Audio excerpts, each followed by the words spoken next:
Hit TV YouTube channels లో మీ వ్యాపార ప్రకటనలకు మరియు ప్రమోషనల్ ఇంటర్వ్యూస్ కోసం వెంటనే సంప్రదించండి. నమస్తే మేడం. నమస్తే అమ్మా. ఎక్కడి నుంచి వచ్చారు, ఏంటి ప్రాబ్లం? నా పేరు పల్లవి మేడం. మాది నాగోల్ మేడం. ఓకే. అయితే మా ఆయన రీసెంట్గా 5 months నుంచి ఇంటికి రావడం లేదు మేడం. మీరేం చేస్తారు? మేము ఇంట్లోనే ఉంటాం సార్. ఏం చదువుకున్నారు? డిగ్రీ సెకండ్ ఇయర్ చదువుకున్నా. డిగ్రీ. 2 పాపలు. రిలేటివ్స్ రిలేటివ్స్ ఏం లేదు మేడం, నార్మల్గా వచ్చిర్రు, వాళ్ళే చూస్తున్నారు, బాగున్నది అమ్మాయి అనేసి వాళ్ళే ముందు పడి 1 month, పెళ్లి ముందే 1 month మా ఇంట్లోనే ఉన్నారు. ఓకే. అమ్మాయి బాగుంది కదా, చేసుకుంటే బాగుంటుంది అనేసి వాళ్ళు ముందు. ఎన్ని ఇయర్స్ బ్యాక్ మ్యారేజ్ అయిందమ్మా? 7 years అవుతుంది మేడం. 7 years కంప్లీట్ అయింది, ఇప్పుడు 8 రన్నింగ్. అయితే ఇప్పుడు 2017లోనే మ్యారేజ్ అయ్యింది. అయిన తర్వాత పాపకి ఇప్పుడు 6 years రన్నింగ్ ఉంది, పెద్ద పాప. ఓకే. ఇద్దరు తర్వాత చిన్న పాప. రెండో పాప ఎప్పుడు పుట్టింది? 2021. 21. సో అంటే అప్పటిదాకా మీరిద్దరు బాగున్నట్లే లెక్క. బాగున్నారు. ఓకే. 2 పాపల వరకు కొంచెం బెటర్ మేడం. సెకండ్ పాప పుట్టినాక హెరాస్మెంట్ స్టార్ట్ అయింది. ఎందుకని? ఆడపిల్లలు వాళ్ళ ఇంట్లో అత్త, మామ, నేను, మా హస్బెండ్, అంతే, మీ నలుగురు ఫ్యామిలీ మొత్తం. ఓకే. ఒక్కడే అబ్బాయి మా ఆయన, ఆడపడుచులు ఎవరు లేరు, ఒక్కడే కొడుకు, ఎవరు లేరు. అయితే ఈ అమ్మాయిలు పుట్టిన తర్వాత హెరాస్మెంట్ స్టార్ట్ అయింది నాకు. ఆడపిల్లలు. మీ నాన్నగారు ఏం చేస్తారు? మా నాన్నగారు లేరు మేడం, చనిపోయారు. 1.5 year బ్యాక్ చనిపోయారు. కానీ కిరాణా షాప్ ఉండే, కిరాణా షాప్ రన్ చేస్తారు అమ్మ, డాడీ ఇద్దరు. అయితే మా డాడీ కూడా హార్ట్ అటాక్ వచ్చి చనిపోయాడు వీళ్ళ టెన్షన్స్ కి. వీళ్ళ పెట్టే హెరాస్మెంట్. మ్యారేజ్ అయినాక చనిపోయారు? మొన్న madam 1 year back, 1.5 year back చనిపోయాడు. 1.5 year బ్యాక్ చనిపోయారు. ఓకే. అయితే ఇప్పుడు 2 పాపలు అనేసి. మీరు ఎంతమంది అమ్మా సిబ్లింగ్స్? మీ అక్క, చెల్లెలు? తమ్ముడు, నేను మేడం. తమ్ముడు మీరు. ఓకే. 2 ఆడపిల్లలు అని చెప్పేసి నాకు తెలియకుండా 4 months బ్యాక్ ఇంకో మ్యారేజ్ చేసుకున్నాడు మేడం. ఆడపిల్లలని ఒక రీజన్. ఈ రోజుల్లో ఆడపిల్లలని ఎవరమ్మా మాట్లాడేది? ఎక్కడన్నా ఉందా? ఆడపిల్లల పరిస్థితే ఈ రోజున బాగుంది ఒక రకంగా మాట్లాడాలంటే. ఏది లీగల్ గా చూసుకున్నా, కుటుంబ పరంగా చూసుకున్నా, ప్రాపర్టీస్ పరంగా చూసుకున్నా, ఏ రకంగా చూసుకున్నా, ఎవరికి ఆడపిల్లలు పుడితే వాళ్ళు అదృష్టవంతులరా బాబు అనే స్టేజ్ లో ఈ రోజులో 2024 ఉంది. 2020 నుంచి కూడా అదే నడుస్తుంది ట్రెండ్. మరి ఆడపిల్లలు వద్దు అనుకోవాల్సినంత అంత ఎడ్యుకేటెడ్ ఫ్యామిలీస్ లో ఉందా అంటే నమ్మదగ్గట్టుగా అనిపించట్లే. ఇంకేమన్నా రీజన్స్ చెప్తారా? లేదు మేడం, ఇంకేమన్నా 200% ఇదే. అలా మీ దగ్గర ఉన్న ఎవిడెన్స్ ఏంటి? అంటే ఏదో అనటమో, తిట్టడమో, రిపీటెడ్ గా పంచాయతీలో ఈ పాయింట్ మీద ఉన్నాయి మేడం. ఎప్పుడు హెరాస్మెంట్ నన్నే అడిగిండు మా హస్బెండ్, నీకు 20 lakhs ఇస్తా, నువ్వు పిల్లల్ని తీసుకొని వెళ్ళిపో. అది వేరు, అది మీ ఇద్దరి మధ్య ఉండ గొడవ. అదే అబ్బాయి కావాలి. ఇప్పుడు ఏ పాయింట్ అయితే నువ్వు ఎలిగేషన్ చెప్తున్నావో, ఆడపిల్లలే పుట్టారు ఇద్దరు కాబట్టి నువ్వు నాకు వద్దు అని అన్నట్లుగా మీ దగ్గర ఎవిడెన్స్లు ఉన్నాయి మేడం. వాళ్ళు కొట్టిన ఎవిడెన్స్ వీడియోస్ ఉన్నాయి. మళ్ళీ 2 పాపల తర్వాత 4 అబార్షన్స్ చేయించి నాకు అబ్బాయి కోసమే అని, ఇవన్నీ ఉన్నాయి. 4 అబార్షన్స్? ఓన్లీ అబ్బాయి కావాలి అనేసి. రీసెంట్గానే 6 months బ్యాక్ టెస్ట్ చేయించారా? అయితే ఫస్ట్ గర్ల్ చైల్డ్ ఉందని తీపిచ్చేసి 2 పాపల తర్వాత 3rd బేబీకి అయితే మా అత్తమ్మ ఉండి 2nd బేబీ కూడా వద్దన్నది మేడం. టాబ్లెట్ వేసుకోవాలి నువ్వు, అవసరం లేదనేసి అంటే నేను బలవంతంగా 2nd పాపను ఉంచుకున్నా. ఎవరైతే ఇందులే చూద్దాంలే అన్నట్టుగా. ఆ 3rd ప్రెగ్నెన్సీ కూడా టాబ్లెట్స్ వేసుకో వద్దు అనేసి 3 months టైంలో టాబ్లెట్ తెచ్చి తీపిచ్చింది మేడం. అది పోలేదు. పోయకపోయేసరికి మళ్ళీ ఆపరేషన్ తీపిచ్చిరు. అట్లా ఎన్ని మంత్స్ కి ఆపరేషన్? 3 months కి 4 months కి. 4 months తెలుస్తుందా? తెలుస్తుంది, మగ ఆడ తెలుస్తుందా? తెలియదు సార్, అది తెలియదు. కానీ వీళ్ళ ఊహ అయిందంటే ఇప్పుడు మా అత్తమ్మ వాళ్ళు 7 అక్కచెల్లెలు మేడం. ఈమె కూడా అట్లనే పుడతారు, 7 వస్తారేమో. అప్పుడు అది వంశపారంపర్యంగా వస్తున్నా ఇది కదా, నీ మిస్టేక్ కాదు. అని ఇప్పుడు ఏ కోడలు చేసినా వాళ్ళ వంశం ప్రకారం 7 ఆడపిల్లలు పుట్టాలి నీ దృష్టిలో, నువ్వు చెప్తున్న రీజన్ ప్రకారం. ఈమె కూడా అట్లనే అవుతుంది. ఇక ఆడపిల్లలు అప్పుడు 2 ఆడపిల్లలతో ఆపేసుకుంటే బెటరే కదా, బానే ఉందిగా. ఇంకా పిల్లలు ఎందుకు? ఆడపిల్లల మగపిల్లల అని కాదు, మీ దృష్టిలో వంశపారంపర్యంగా 7 ఆడపిల్లలు పుడతారా అని మీ అత్తగారికి ఆ చరిత్ర ఉంది కాబట్టి మీరు అనుకోవడం, వాళ్ళు అనుకోవడం. కానీ అప్పుడు 2 ఆడపిల్లలు బెటర్, హ్యాపీగా ఉండొచ్చు. లేదు, మాకు అబ్బాయి కంపల్సరీ కావాలంటది. అప్పుడు 7 కనాల్సి వస్తుంది కదా. 7 తీసేద్దామన్నది మేడం. ఎన్ని వస్తాయని తీసేసిన తర్వాత లాస్ట్ వరకు ఉంచుకుందాం అన్నట్టుగా నా హెల్త్ తోనే ఆట ఆడుకున్నారు. అట్లా అలా ఎన్ని అబార్షన్స్? 2 చేయించారు మేడం. 2 తర్వాత ఇంకో 3వది ట్యూబ్లోకి వెళ్ళిపోయింది. స్కార్ ఎక్టోపిక్ వచ్చింది. అది నా హెల్త్ మీద ఎఫెక్ట్ పడిపోయింది, మొత్తం నా ప్రాణాలకి ఎఫెక్ట్ పడింది. దాని తర్వాత మళ్ళీ ప్రెగ్నెన్సీ కన్ఫర్మ్ 6 months. 4 దానికి కూడా సేమ్ స్కార్ ఎక్టోపిక్. దగ్గర ప్రూఫ్ కూడా ఉన్నాయి మేడం అవన్నీ. అది కూడా సేమ్ నువ్వు ఇప్పుడు కనుక ఈ పిల్లతో ఇట్లనే చేస్తే మీరు పిల్ల ఎఫెక్ట్ పడుతుంది, మేము డాక్టర్స్ గట్టిగా అడిగితే అప్పుడు ఫ్యామిలీ ప్లానింగ్ చేయించింది మేడం.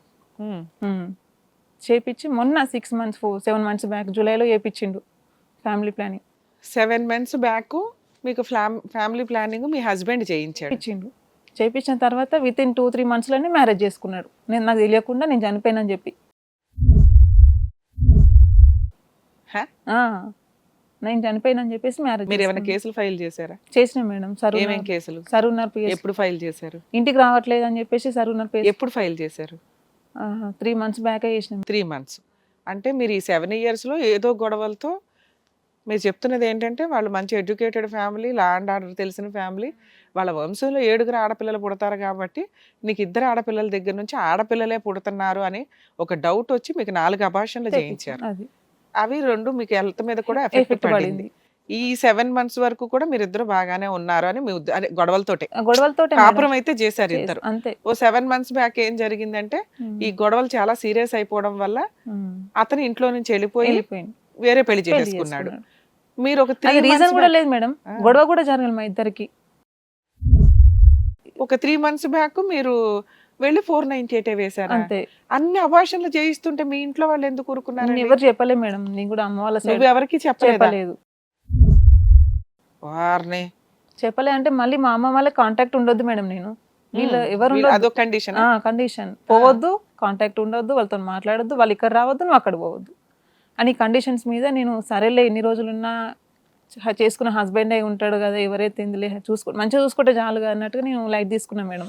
మీరు ఎక్కడ ఉన్నారండి? ఏ ఇంట్లో ఉన్నారు? నేను మా అత్తగారి ఇంట్లోనే ఉన్నా మేడం. మీతో పాటు ఎవరెవరు ఉంటున్నారు? నేను, తమ్ముడు, పిల్లలు. వాళ్ళు ఎందుకున్నారు? మీ అత్త మామ వాళ్ళు ఇంకో ఇల్లు తీసుకున్నాం మేడం 1 year బ్యాక్. ఆ ఇంట్లో వాళ్ళు 3 ఉంటారు ఇప్పుడు, మా అత్త, మా మామ, మా ఆయన.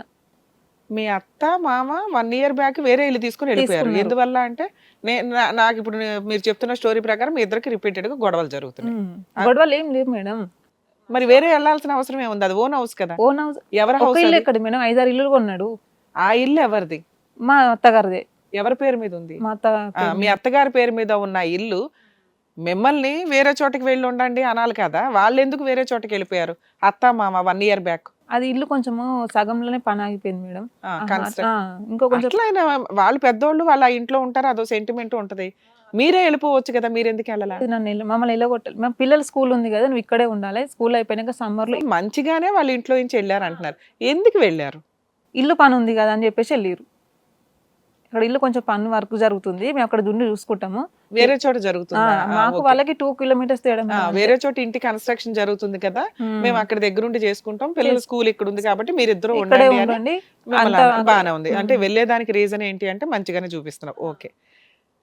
మరి మీ హస్బెండ్ మీరు 2 పిల్లలు స్కూల్ కి దగ్గర నడుస్తుంది. డైలీ అక్కడే ఉండేవాడు మేడం. నేనే మా సారు ఎక్కడ మీ డే అంతా అక్కడ ఉండి నైట్ వచ్చేవాడు. అట్లా చూడాలి కాబట్టి అవి చూసుకుంటూ ఉండేవాడు. 6 months జరిగింది, బాగానే ఉన్నాడు, వచ్చిండు, చూసుకున్నాడు.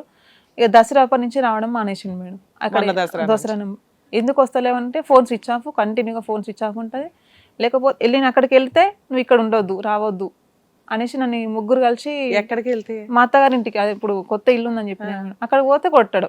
3 కలిసి ఇంట్లో పిలుస్తారు. ఎప్పటి నుంచి కొడుతున్నారు అట్లా? అట్లా అయితే సేమ్ 4-5 months నుంచి. ఈ సెకండ్ మ్యారేజ్ జరిగిన ఇన్సిడెంట్ దగ్గర నా పెళ్లి జరిగిందని తెలియదు మేడం. అదే ఈ 6 months నుంచి గొడవ ఏదైతే జరుగుతుందో ఇక్కడ నుంచి. నేను ఎందుకు ఉండాలి అక్కడ ఒక్కదాన్ని? నేను నీతో పాటు ఉంటా, నువ్వు ఎక్కడ ఉంటా నేను అక్కడే ఉంటాను. నేను పోయి వాళ్ళ దగ్గరికి వెళ్తే ఇంట్లో పిలుచుకుంటారు, కొడతారు మేడం. మా మామయ్య అయితే అసలు చెప్పలేను మేడం. ఇక చీర ఊడిపోయేంత దాకా కొట్టింది మేడం నన్ను అయితే. మేడం మీకు డెలివరీస్ టైంలో ఏమైనా సైకలాజికల్ ప్రాబ్లం వచ్చిందా? అలానే ఏమైనా డాక్టర్స్ అన్నారా? ఏం లేదు మేడం. హార్మోన్ ఇంబ్యాలెన్స్ వల్ల కానీ 4 అబార్షన్స్ జరిగినాయి.